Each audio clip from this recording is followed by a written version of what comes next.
Queridos irmãos, a paz do Senhor Jesus, seja muito bem-vindo ao nosso canal. É uma satisfação imensa receber você aqui novamente em mais uma semana para estudarmos mais uma lição da Escola Bíblica Dominical da classe adulto. Eu sou o presbítero Luciano Silva e sou obreiro da Igreja Evangélica Assembleia de Deus em Laranjal do Jari, Amapá. É isso mesmo, nós estamos aqui no norte do Brasil, também ensinando e pregando a palavra de Deus. A nossa igreja é pastoreada pelo pastor Jacó Monteiro da Silva e eu tenho a certeza, querido, que a nossa vida vai ser de fato bênção para você que está aí do outro lado. Então fica comigo e vamos adentrar numa lição maravilhosa. Nós estamos aprendendo sobre a carta de Paulo aos Efésios, a igreja eleita, redimida pelo sangue de Cristo e selada com o Espírito Santo da promessa. Essa aqui é a capa da nossa lição e nós vamos hoje adentrar a lição de número 6, que tem data do dia 10 de maio de 2020 e traz o tema a condição dos gentios sem Deus. Nós vamos entender hoje quem eram os gentios e entender também a sua condição anterior a serem alcançados pelo Evangelho, quando eles estavam sem Cristo, quando eles estavam fora da promessa, quando eles estavam destituídos da herança eterna e sem Deus no mundo. O apóstolo Paulo, escrevendo aos Efésios, hoje nós vamos estudar a narrativa da carta do capítulo 2, do versículo 11 e versículo 12, e eu tenho certeza que há um ensinamento riquíssimo para a nossa vida neste texto bíblico.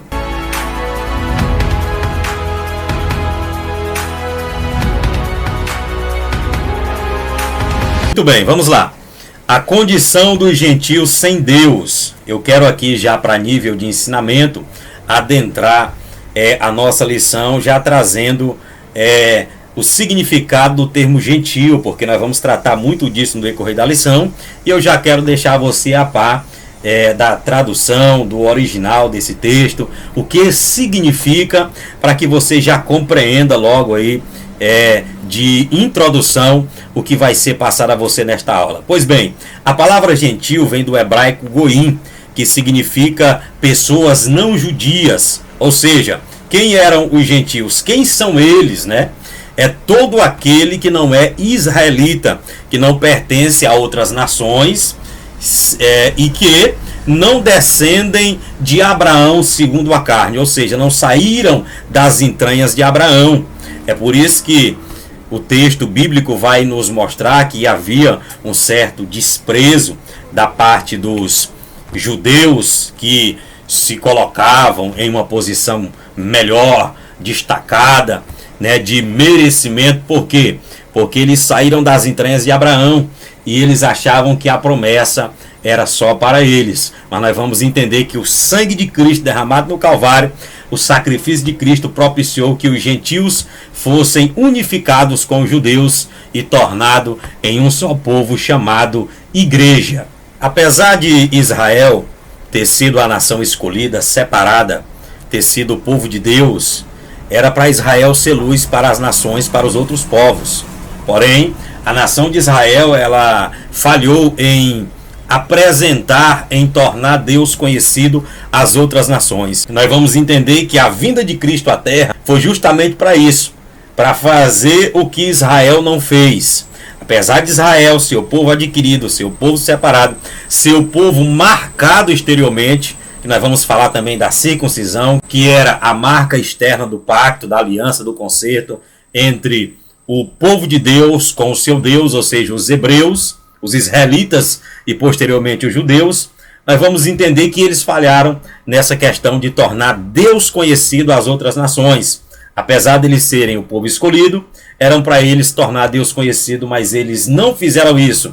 Eles não foram luz, porque quando nós lemos o livro do profeta Isaías, capítulo 42, o versículo 1 e o versículo 6, o profeta diz assim: eis aqui o meu servo, a quem sustento o meu lado eleito, em quem se compraz a minha alma, pus o meu espírito sobre ele, juízo produzirá entre os gentios. Eu, o Senhor, te chamei em justiça, e te tomarei pela mão, e te guardarei, e te darei por conserto do povo, e para a luz dos gentios. Olha só o que diz o texto: abri os olhos dos cegos, para tirar da prisão os presos, e do cárcere os que jazem em trevas. Então essa era a missão do povo de Deus, dos israelitas, porém coube a Cristo, aprove a Jesus executar essa questão de tornar Deus conhecido a todos os povos da terra, a todas as nações, como a sua expiação foi universal e ilimitada. Pois bem, querido, como sempre, a nossa lição tem um texto áureo, e o texto áureo está na carta de Paulo aos Efésios, capítulo 2, versículo 11, que é um dos versículos que nós vamos estudar hoje, e diz assim: portanto, lembrai-vos de que vós, noutro tempo, éreis gentios na carne e chamados incircuncisão, pelos que na carne se chamam circuncisão feita por mãos dos homens. Uma coisa que eu quero já destacar de antemão aqui é que quando Paulo ele diz, portanto, lembrai-vos de vós, Paulo está direcionando a carta, a narrativa aos Efésios. Basicamente, o que nós vamos entender aqui é o contexto histórico, cultural, caótico em que os Efésios viviam antes de serem alcançados pelo Evangelho. E quando ele diz, lembrai-vos de vós, Efésios, noutro tempo éreis gentios na carne.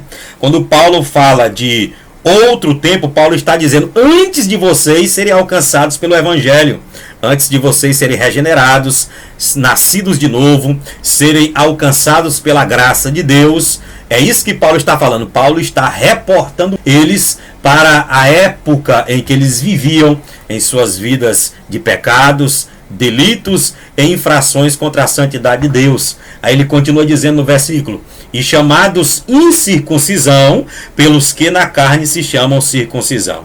Ou seja, quando Paulo fala pelos que na carne se chamam circuncisão, Paulo está falando basicamente dos judeus, que eles eram circuncidados. Nós vamos já entender o significado da circuncisão, em que ela se aplica.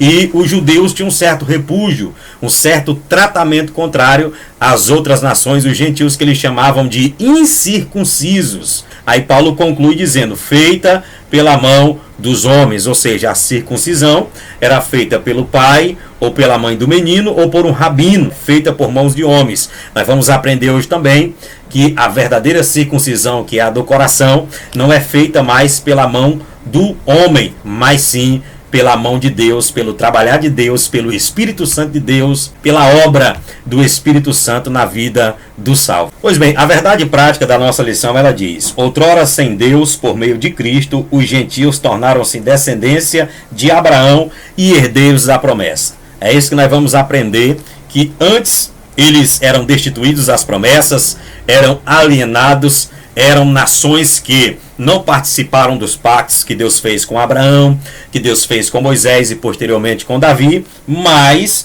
eles acabaram em Cristo, ou seja, através do sacrifício de Cristo, por meio de Cristo, por meio do seu sangue derramado no Calvário, eles passaram a ser descendência de Abraão e herdeiros da promessa. Ou seja, Deus juntou os gentios com os judeus e formou um só povo em uma só igreja.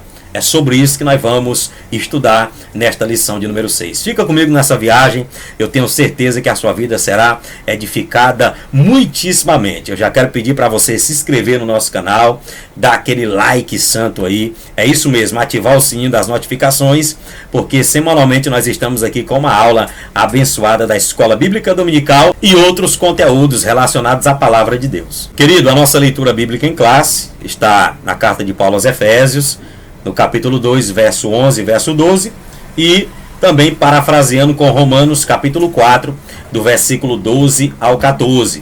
Lance mão da sua Bíblia e da sua lição da EBD, porque agora nós vamos entrar aqui na lição de fato, nos seus tópicos e subtópicos, para extrairmos desta lição uma palavra de bênção para a nossa vida. Além do objetivo geral, a nossa lição tem 3 objetivos específicos, e são eles: o primeiro, conceituar espiritualmente a circuncisão e a incircuncisão. Segundo, explicar a antiga condição dos gentios sem Deus e sem Cristo. E terceiro, afirmar que, desprovidos de Deus, os gentios marchavam para a perdição. É basicamente isso que nós vamos entender hoje na nossa aula, em nome de Jesus. E a nossa introdução, querido, diz: na presente lição veremos que o autor de Efésios lembra aos gentios de que Antes da regeneração, eles eram incircuncisos e haviam experimentado 5 formas de privação. A primeira, estavam sem Cristo. A segunda, separados de Israel. A terceira, alienados quanto à promessa. A quarta, sem esperança. E a quinta, sem Deus no mundo. Logo, estudaremos cada um desses aspectos. Então, basicamente, nós vamos estudar esses aspectos aqui e nós vamos entender que esse era o estado espiritual dos gentios antes de conhecer o Evangelho. Para não se esquecerem desse fato, o apóstolo Paulo os convidou a se recordarem de que em outros tempos eles não pertenciam ao povo de Deus. E o primeiro tópico da nossa lição diz: chamados incircuncisão. Nós vamos já para o primeiro subtópico, né, que diz o conceito de circuncisão. Eu vou trazer agora o significado da circuncisão bíblica realizada no Antigo Testamento, a saber, até hoje, na comunidade judaica não messiânica, o povo que de fato não reconheceu Jesus como Messias, ainda esperam a sua primeira vinda, eles ainda realizam a circuncisão. Eu assisti num documentário, eu aprendi que até hoje, se alguém quiser entrar para a comunidade judaica, né, ser o judeu prosélito, como é chamado na Bíblia, ele tem que praticar a circuncisão para fazer parte lá do povo judeu. Então, mas nós vamos se reportar a esta prática que era realizada no Antigo Testamento, o porquê que era feito, né, quem ordenou e que simbologia tinha diante de Deus e da nação de Israel. O conceito de circuncisão, que está aqui no primeiro subtópico da lição. A raiz hebraica da palavra circuncisão é a palavra mu, que significa cortar. Circuncidar significa também enfraquecer. O que era a circuncisão, irmão Luciano? Era uma cerimônia religiosa que consistia em cortar o prepúcio, a pele que cobre a glande do órgão genital masculino, né, do órgão viril do homem. Era feita com uma espécie de faca amolada de pedra. A circuncisão era feita com uma espécie de faca que era preparada, né, feita de pedra, bem amolada, e simbolizava a marca externa da aliança com Deus. No livro de Josué, no capítulo 5, nós vamos ler Josué capítulo 5, versículo 3 e versículo 8, e nós vamos entender o ato da circuncisão concernente, feito aí com faca de pedra amolada. Diz assim Josué capítulo 5, versículo 3 e versículo 8. Então Josué fez para si facas de pedra e circuncidou aos filhos de Israel no monte dos prepúcios. Verso 8. E aconteceu que, acabando de circuncidar a toda a nação, ficaram no seu lugar no arraial, até que sararam. Por que Deus, ele insta Josué para circuncidar todos os varões da nação de Israel? Porque o povo que saiu do Egito, nós aprendemos, durante os 40 anos de peregrinação, eles morreram. A nação circuncidada, os homens que saíram do Egito, eles morreram na peregrinação. Então, essa nova geração que nasceu no deserto, eles não haviam sido circuncidados. E a circuncisão era tão séria, daqui a pouco nós vamos adentrar neste ponto, que Deus, antes de permitir que eles adentrassem na terra da promessa, mandou que Josué circuncidasse todos os homens, ou seja, cortasse a pele, né, chamada prepúcio, do órgão viril dos homens. Isso simbolizando a marca externa da aliança do povo de Deus para com o seu Deus. Uma coisa importante, olha o que diz aqui a parte B do verso 8.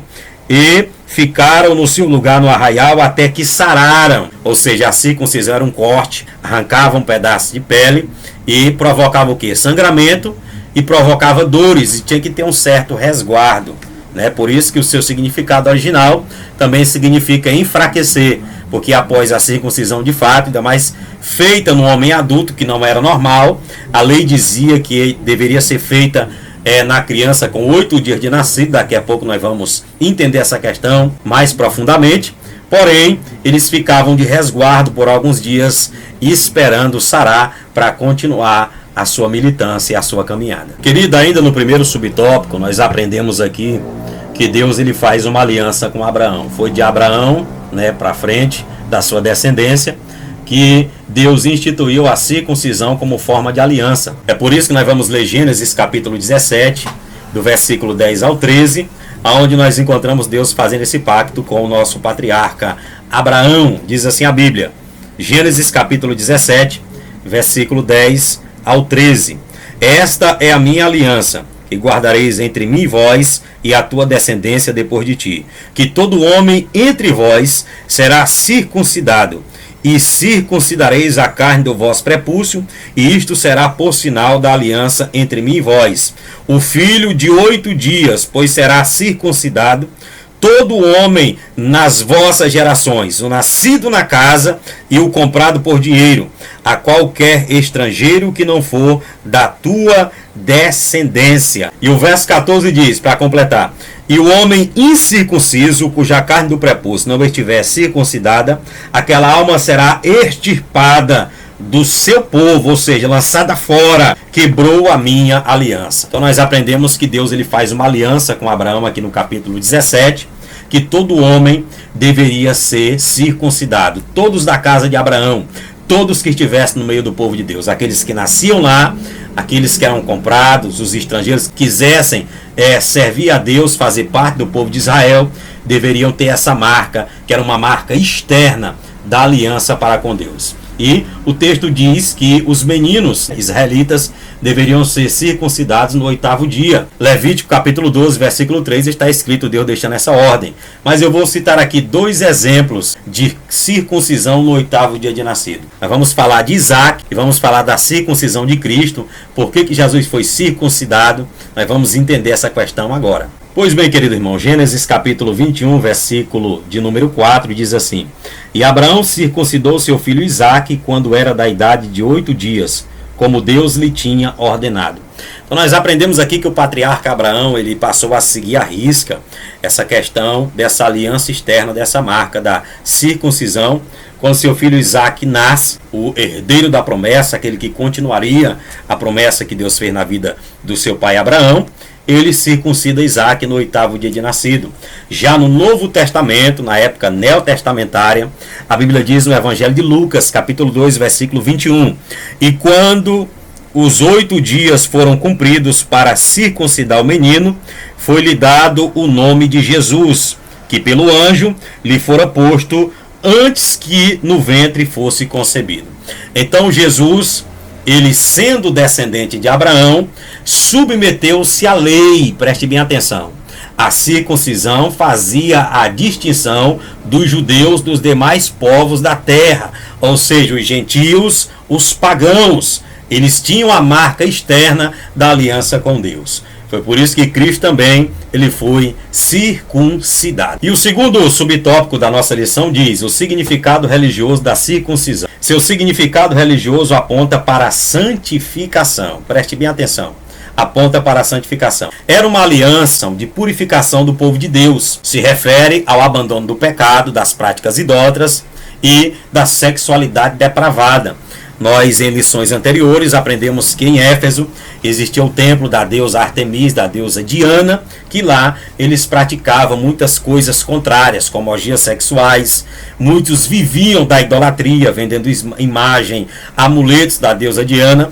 É por isso que o Evangelho, ele estremeceu, ele tremeu as bases do comércio, da idolatria em Éfeso. E ali os mercadores, aqueles que viviam desse negócio, eles de fato não gostaram e se sentiram incomodados com o apóstolo Paulo. Então, de fato, religiosamente, a circuncisão já apontava, para a santificação na vida do servo de Deus. Falando desse significado religioso da circuncisão, é importante citar aqui que a circuncisão da carne era um método também de higienização. Nós vamos entender. Já que no deserto, querido, não tinha água em abundância, também o que acontecia? Deus, ao mandar, ao ordenar, eles cortassem o prepúcio do menino aos 8 dias de nascido, era uma marca externa, como eu já expliquei, era uma marca da aliança com Deus, mas também era um método de prevenir contágio e transmissão de doenças entre o casal. É isso mesmo. O deserto era desprovido de água em abundância, de uma higienização necessária, vamos dizer assim, certa. Então era uma forma de se manter livre de doenças, puro nesse sentido. Logo, trazendo para a circuncisão espiritual o seu sentido religioso, nós temos a ideia de pureza e santificação, observando também, né, esse bem que a circuncisão trazia para a vida do israelita, do hebreu circuncidado. Uma coisa importante aqui no segundo subtópico é que aqui no final diz: era algo tão sério que os judeus recusavam-se até mesmo a comer com os incircuncisos. Olha só, existia esse certo repúdio dos judeus para com as pessoas, os gentios não circuncidados. E nós vamos ler dois textos bíblicos. Juízes capítulo 14, versículo de número 3. Essa questão da seriedade em que os judeus, o povo de Deus, não queria nem se misturar de forma nenhuma com os gentios. Juízes capítulo 14, versículo de número 3, diz assim: porém seu pai e sua mãe lhe disseram: não há porventura mulher entre as filhas de teus irmãos, nem entre todo o meu povo, para que tu vás tomar mulher dos filisteus, daqueles incircuncisos?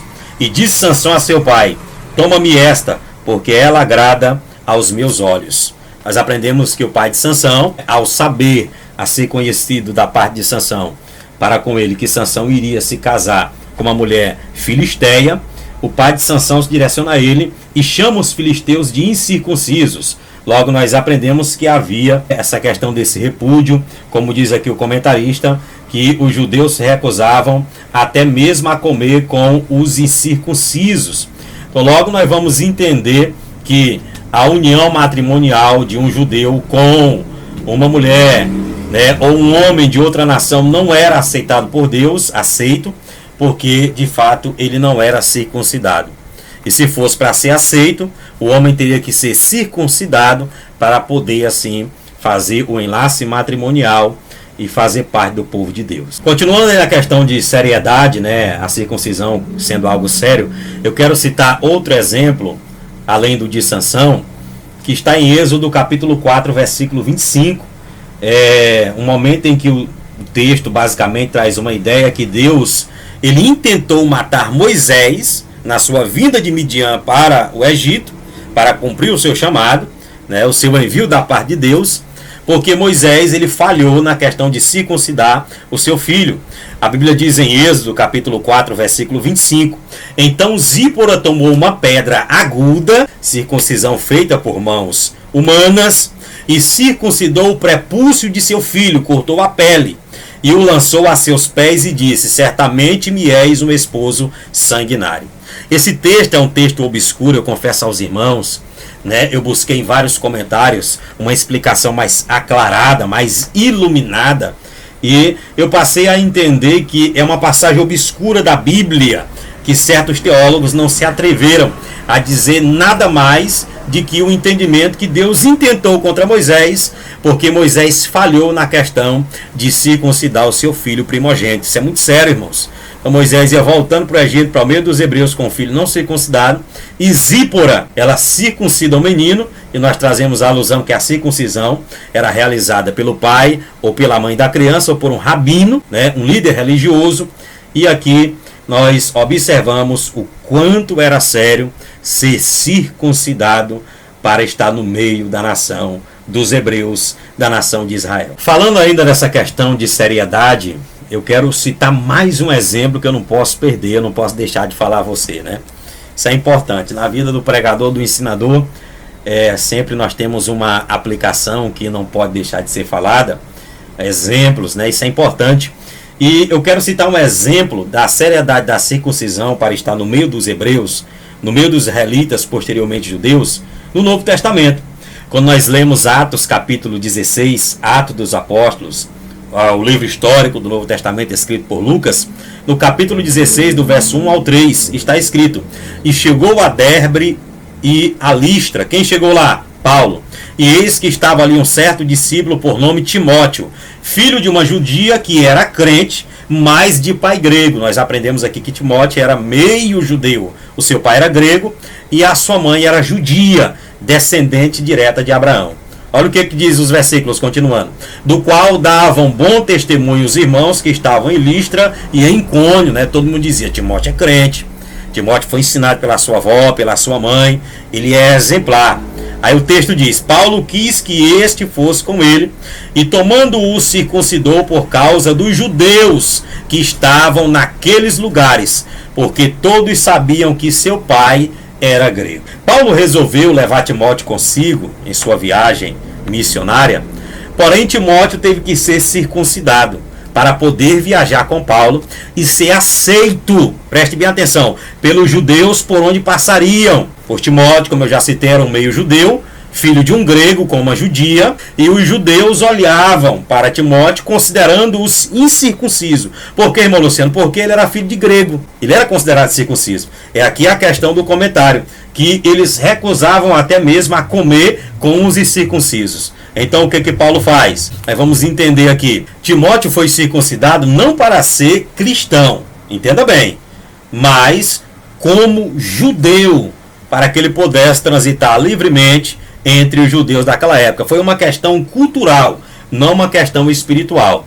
É por isso que nós observamos que já com Tito, né, que foi outro cooperador de Paulo, se tornou pastor posteriormente, que Tito era 100% gentil, Paulo negou a circuncidá-lo, pois Tito era inteiramente gentil e não havia motivo cultural para circuncidá-lo.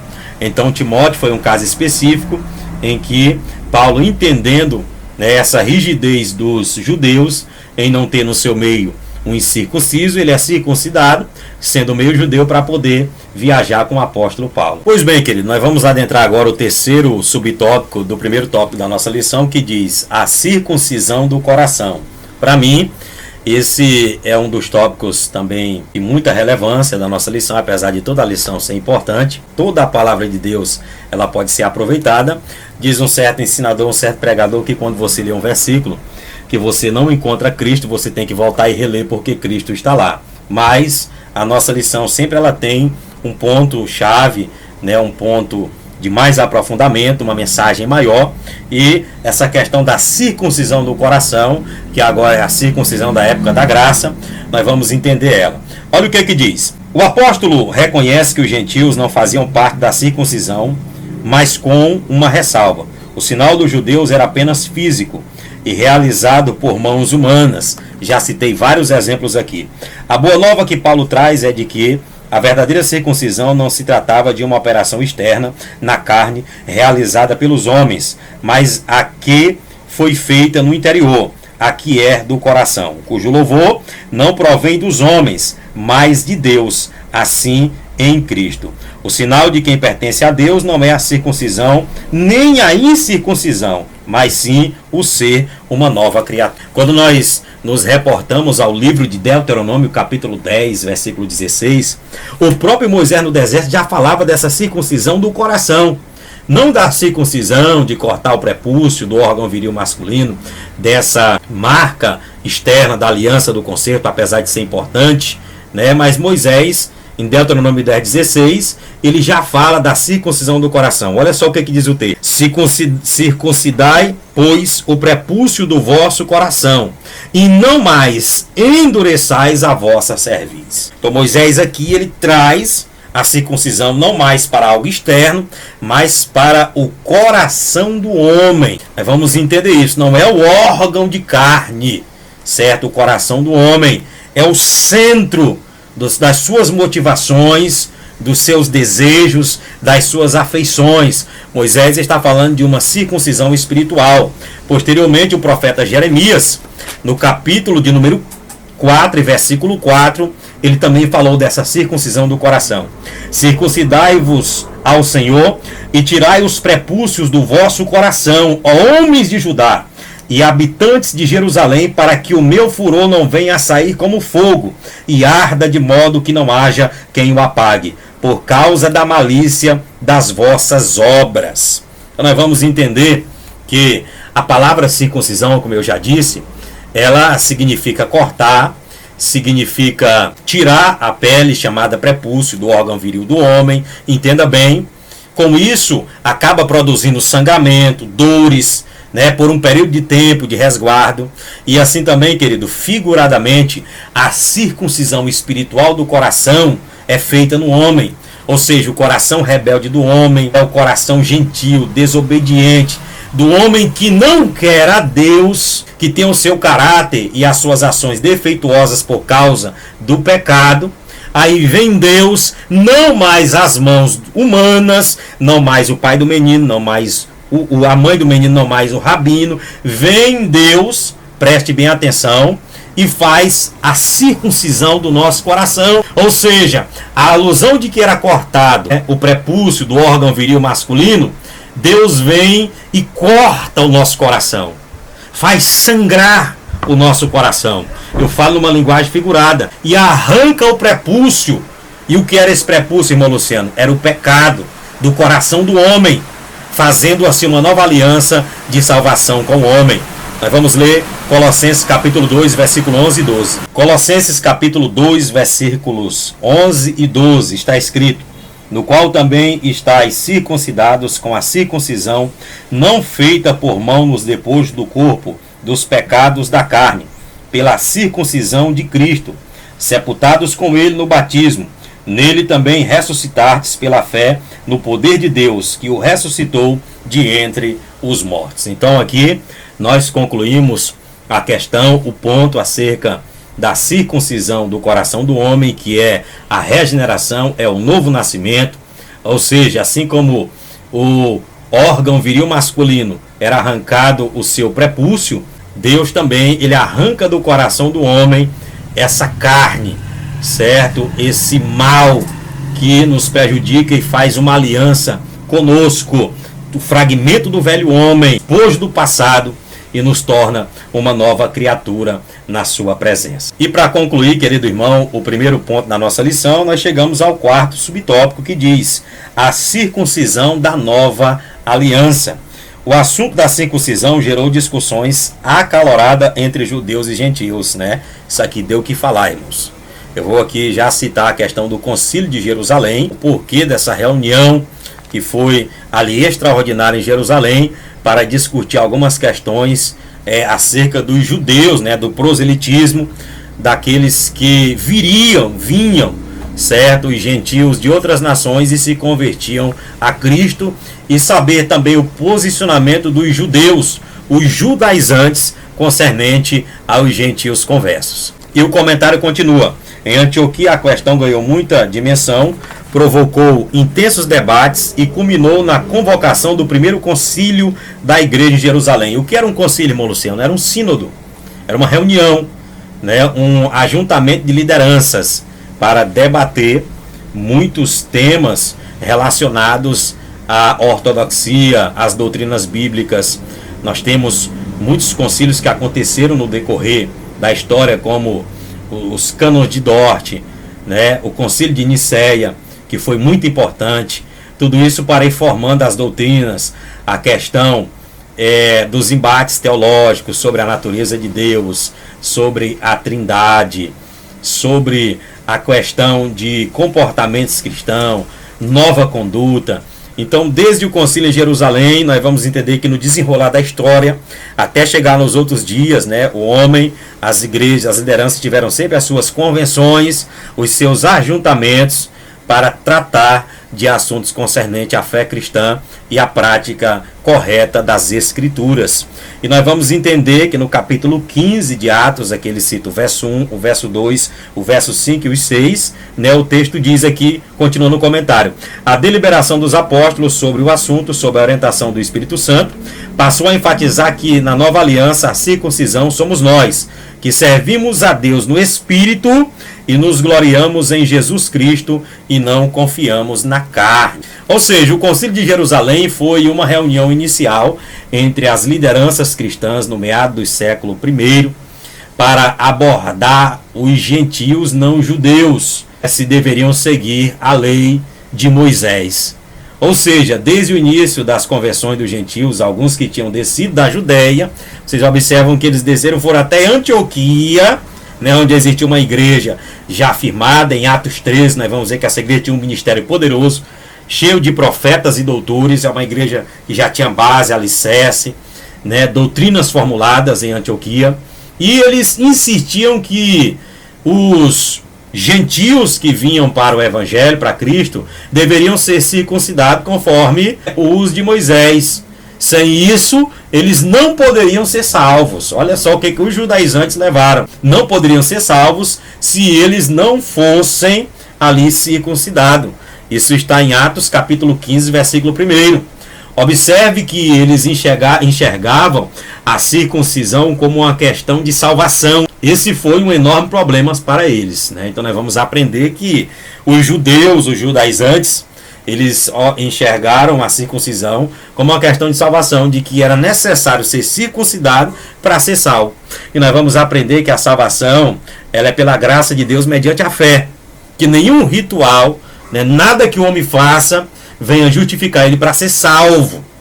Que isso seja bem claro, nós tratamos isso em lições anteriores. O argumento deles era bastante simples. A menos que os gentios fossem circuncidados e guardassem todas as demais leis cerimoniais judaicas, eles não poderiam ser salvos. Aquilo que eu já citei. Muito bem, querido, nós vamos trabalhar nesse segundo ponto. Três aspectos em que se encontravam os gentios antes de serem alcançados pelo Evangelho. Sendo o primeiro, uma vida sem Cristo. O segundo, separados da comunidade de Israel.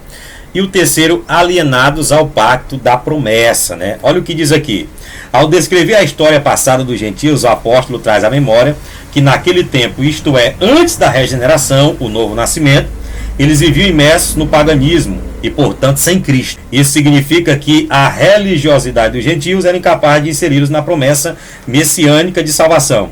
Também significa que eles desconheciam a Cristo, como também eram indiferentes às promessas acerca dele e de sua obra. Basicamente, quando nós vamos no original, o grego, porque o Novo Testamento foi escrito em grego, koiné, o antigo em hebraico, né, e partes em aramaico, sendo esses os três idiomas bíblicos, sendo o aramaico a língua do povo, o hebraico a língua do templo e o grego era a língua do império, como é hoje o inglês. Nós se reportamos para o original grego, que significa separados de Cristo. Paulo se preocupa aqui em destacar o privilégio de ter a Cristo, que naquela época Paulo já estava deixando bem claro que não era algo que se restringia somente aos judeus, como os judeus se achavam, né, por ser o povo do pacto, descendente de Abraão, terem a circuncisão, eles se achavam melhor do que os demais. Ainda hoje tem assim, né, alguém na igreja que acha que ele é mais merecedor do que o outro, né, irmão? Na igreja todo mundo é pecador. A igreja, infelizmente, ela é imperfeita, perfeita é só aquele, só é o cabeça, mas nós somos aperfeiçoados todos os dias. Então nós vamos entender que, na verdade, o sentido dessa expressão é muito mais amplo. Se refere aos não convertidos a Cristo. E deixando bem claro, né, aclarar mais essa verdade de estar sem Cristo. Estar sem Cristo é estar sem o Messias. E estar sem o Messias é estar sem esperança, né, de salvação e alegria eterna.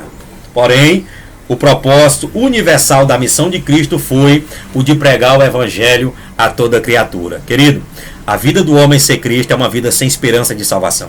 A vida do homem sem Cristo é uma vida sem alegria. É uma vida sem nenhum propósito eterno. É por isso que Cristo morreu na cruz do Calvário. Eu enfatizo aqui que a sua expiação foi universal, foi ilimitada, que a salvação não ficou restrita somente aos judeus, mas respingou em todos os povos, todas as tribos e todas as línguas. Outrora eu estava sem Cristo, você estava sem Cristo, mas hoje nós temos Cristo. Hoje Ele está conosco. É motivo de levantar a mão e dar uma glória a esse Cristo, o consumador da nossa salvação na cruz do Calvário. E o segundo ponto que Paulo trata aqui no segundo tópico é separados da comunidade de Israel. Ou seja, eles não pertenciam à comunidade de Israel. Eles estavam excluídos não só dos símbolos externos, mas também não faziam parte do povo escolhido. Deixando bem claro que aqui diz respeito ao passado dos gentios, né? Bem certo isso que Paulo aqui está trazendo eles à memória do que eles eram. Sem ter o privilégio de estar sob a religião de Jeová, eles não tinham e não pertenciam ao povo do pacto, a essas promessas feitas por Deus ao seu povo. Eles eram estrangeiros. Quando o texto fala de comunidade, comunidade fala de agrupamento de indivíduos, né? Estar fora de uma comunidade é você não estar inserido em um grupo, em um clã, né? Em uma família. Eles não reconheciam a promessa do futuro Messias, os concertos. Os judeus, eles estavam inseridos nesses pactos, nessas promessas, porém os gentios não estavam, e muitos deles nem queriam e nem se importavam. Então isso era estar separado da comunidade de Israel. Pois bem, queridos, chegamos ao terceiro subtópico do nosso segundo tópico. Nós vamos tratar sobre o tema alienados ao pacto da promessa. Primeiro nós vamos definir o termo alienado, que significa o indivíduo que está deslocado ou afastado do mundo real. Por isso os gentios, preste bem atenção, desconheciam os vários pactos que Deus fez com Abraão, aliança abraâmica, que Deus fez com Moisés, aliança mosaica, e que Deus fez com Davi, aliança davídica. Todo israelita sabia disso, eles conheciam esses pactos e eram privilegiados porque era o povo escolhido por Deus, como eu já citei de antemão. Mas ainda de modo direto, os concertos sendo direcionados aí à nação de Israel, ao povo de Deus, referindo-se aos judeus, eles alcançavam de forma indireta o povo gentil, o povo que não saiu das entranhas de Abraão. Nós vamos aprender que a morte de Cristo, ela respinga também a salvação, o seu sangue, na vida de todas as nações. No Evangelho de João, capítulo 1, do versículo 9 a 13, nós vamos entender essa verdade. Olha o que diz. Ali estava a luz verdadeira que alumia a todo homem que vem ao mundo. Estava no mundo e o mundo foi feito por ele e o mundo não o conheceu. Veio para o que era seu e os seus não o receberam. Mas a todos quantos o receberam, deu-lhes o poder de serem filhos de Deus, aos que creem no seu nome. Preste bem atenção. Verso 11. Veio para o que era seu, o seu povo, os hebreus, israelita, os judeus. Porém, os seus não os receberam.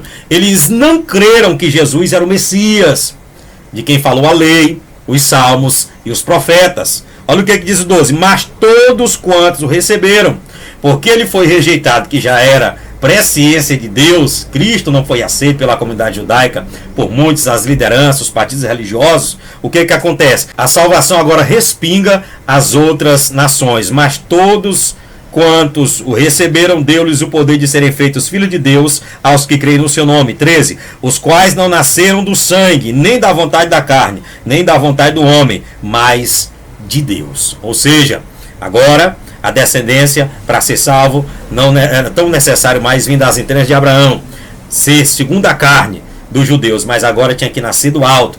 Nascer do alto é nascer de novo. Não é mais a circuncisão externa, aonde cortava o prepúcio do órgão viril masculino, é a circuncisão do coração do homem. Glória a Deus por isso, né, irmãos? Que nós fomos alcançados por este evangelho, que a graça de Deus alcançou nós, os gentios, que não saímos das entranhas de Abraão, vamos dizer assim. Hoje nós somos privilegiados, porque fomos alcançados. Outrora éramos alienados, não conhecíamos nada, não sabíamos de nada, mas hoje nós temos esta palavra, nós temos este livro e conhecemos esse Deus que nós servimos. Isso merece um glória a Deus. Muito bem, querido, chegamos ao terceiro tópico da nossa lição.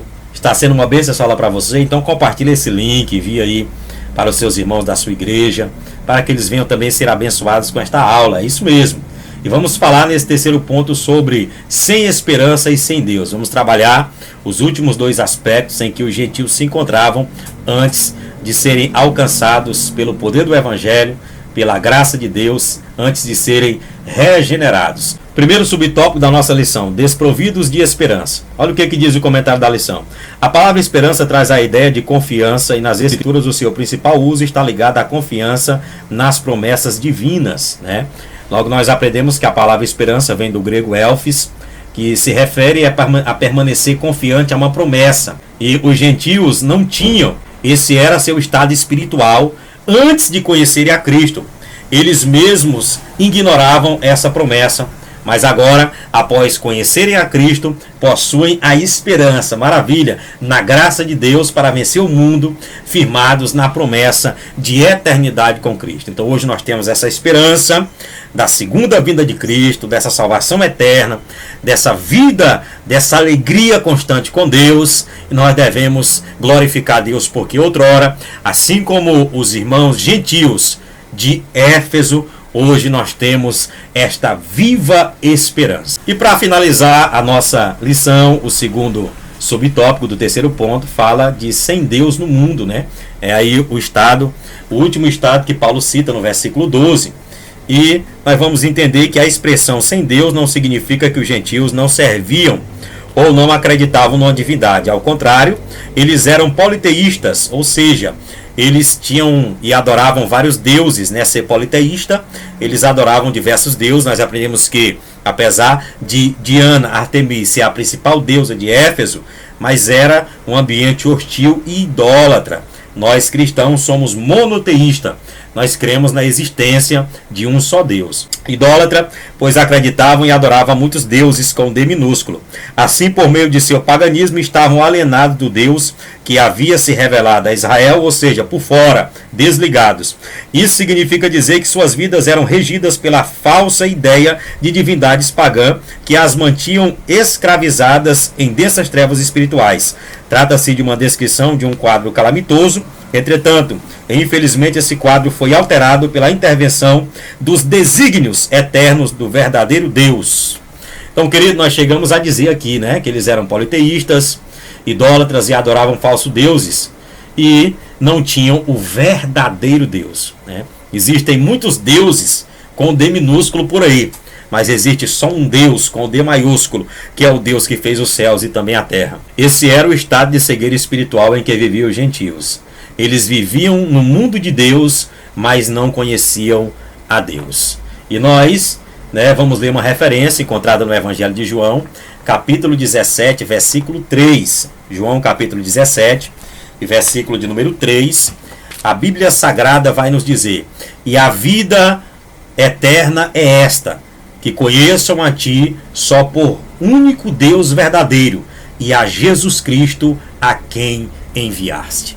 Então nós estamos alegres porque nós fomos alcançados por esta abundante graça, nós fomos alcançados por este Evangelho, que assim como os gentios de Éfeso, nós também estávamos sem Cristo, sem esperança, nós estávamos desprovidos da comunidade de Israel, nós estávamos sem Deus no mundo, mas hoje nós temos Deus, nós temos Cristo, nós estamos inseridos na igreja, o corpo de Cristo, o povo da promessa. Amém, querido? E nós temos o dever de continuar anunciando às nações o verdadeiro Deus. Prega Deus para esse teu colega de trabalho, prega Deus para o teu colega da faculdade, dentro da tua casa, anuncia que existe um só Deus, né? Tem muitas pessoas que hoje estão alienadas, sem conhecer a verdade.